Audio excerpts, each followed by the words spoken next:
নমস্কার বন্ধুরা, আপনারা দেখছেন কেএস টিভি ইউটিউব চ্যানেল। তো বন্ধুরা, এই মুহূর্তে রাজ্যের সমস্ত কৃষকদের জন্য দারুণ সুখবর রয়েছে।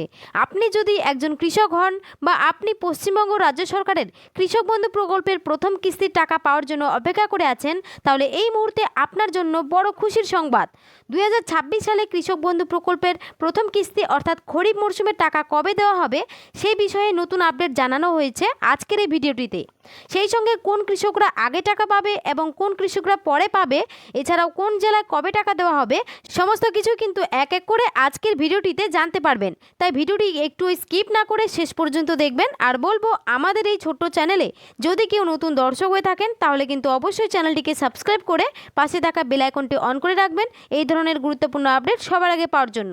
তো চলুন বন্ধুরা, আজকের ভিডিওটি শুরু করা যাক। দেখুন, বলেছে কৃষক বন্ধু প্রকল্পের প্রথম কিস্তি অর্থাৎ খরিফ মরশুমের টাকার নতুন ঘোষণা, ফাইনাল তারিখ।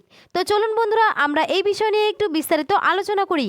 বর্তমানে রাজ্যের কৃষকরা অপেক্ষা করছেন কৃষক বন্ধু প্রকল্পের প্রথম কিস্তির টাকার জন্য। মাঠে এখন চাষের কাজ শুরু হয়ে গেছে। এই মুহূর্তে রাজ্যের অসংখ্য কৃষক অধীর আগ্রহে অপেক্ষা করে আছেন কৃষক বন্ধু প্রকল্পের প্রথম কিস্তির টাকার জন্য। বিগত কয়েক বছরের দিকে তাকালে দেখা যায় 2021 সালে কৃষক বন্ধু প্রকল্পে প্রথম কিস্তির টাকা দেওয়া হয়েছে 17 জুন, 2022 সালে 27 জুন, 2023 সালে ভোটের কারণে আগেই যেমন কি 26 এপ্রিল, 2024 সালে 12 জুন, 2025 সালে 29 জুলাই টাকা দেওয়া হয়েছিল। সামনে রয়েছে বিধানসভা নির্বাচন, এপ্রিল মাসের 23 তারিখ ও 29 তারিখে ভোট গ্রহণ। ফলে এই মুহূর্তে বিভিন্ন সরকারি দপ্তরের আধিকারিকরা ভোটের কাজ নিয়ে অত্যন্ত ব্যস্ত। তবে এর মাঝেই গুরুত্বপূর্ণ খবর সামনে আসছে। সূত্র মারফত জানা যাচ্ছে নির্বাচনের পরেই কৃষক বন্ধু প্রকল্পের প্রথম কিস্তির টাকা দেওয়া হতে পারে। তবে কিছু বিধিনিষেধ থাকার জন্য ভোটের আগে টাকা দেওয়া হবে না বলে জানা যাচ্ছে। অনেক আগেই ব্লক অফিসে এই প্রকল্পের টাকা দেওয়ার প্রস্তুতি শুরু হয়ে গেছে।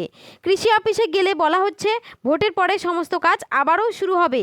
যারা নতুন করে আবেদন করতে চান বা নতুন জমির পরিমাণ যুক্ত করতে চান, তারা ভোটের পরে কৃষি অফিসে যোগাযোগ করতে পারবেন। পুরনো কৃষকদের ক্ষেত্রে অনেক সময় ডিডিএ অ্যাপ্রুভ ধাপটি না এসে সরাসরি অ্যাকাউন্ট ভ্যালিড হয়ে যায়, কিন্তু নতুন কৃষকদের ক্ষেত্রে ডিডিএ অ্যাপ্রুভ এবং তারপর অ্যাকাউন্ট ভ্যালিড দেখা যায়। তাই নতুন কৃষকদের থেকে পুরনো কৃষকরা আগে ব্যাংক অ্যাকাউন্টে টাকা পাবে। সূত্রের তরফে খবর, মে মাসে টাকা দেওয়া হতে পারে, অর্থাৎ আপনাদের খরিফ মরশুমের টাকা মে মাসে দেওয়া হবে।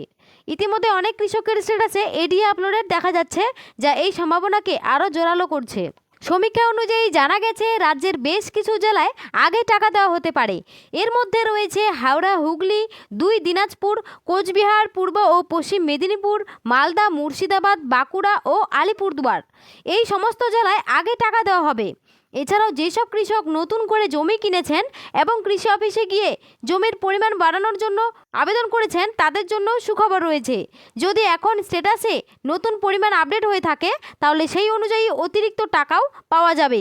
যেসব কৃষকের স্ট্যাটাসে আধার নম্বর দেখা যাচ্ছে না, তাদের অবশ্যই দ্রুত কৃষি অফিসে গিয়ে আধার লিঙ্ক করতে হবে। পাশাপাশি ব্যাংক অ্যাকাউন্টে কেওয়াইসি আপডেট থাকা অত্যন্ত প্রয়োজন। বিগত রবি মরশুম টাকা দেওয়ার সময় দেখা গেছে এই কারণে অনেক কৃষকরা টাকা পায়নি। তো বন্ধুরা, আপনারা অবশ্যই কেওয়াইসি আপডেটটা করে নেবেন, না হলে কিন্তু এবার খরিফ মরশুমের টাকা আপনারা পাবেন না।